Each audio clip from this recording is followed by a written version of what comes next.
সাফনের বয়স মাত্র ৭ বছর। সে খুব উৎসাহী আর কৌতূহলী ছেলে। রমজান মাস শুরু হতেই সে বলল, আম্মু, আমিও রোজা রাখব।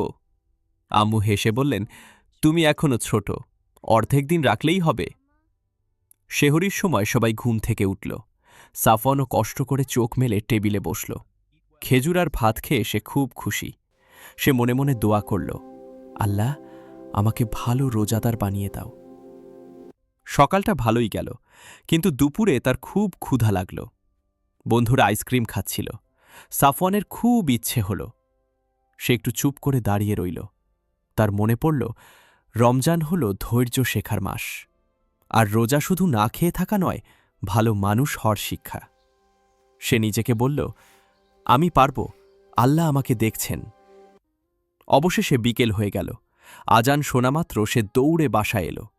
আম্মু তার হাতে একটি খেজুর দিলেন। সাফওয়ানের মুখে বড় হাসি ফুটে উঠল। সে বলল, আম্মু, আমি কাল আবার রোজা রাখব।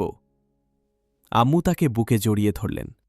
সেদিন রাতে সাফওয়ান আকাশের চাঁদের দিকে তাকিয়ে ভাবল, রমজান শুধু ক্ষুধার গল্প নয়, এটা ভালোবাসা, দোয়া আর ধৈর্যের মাস।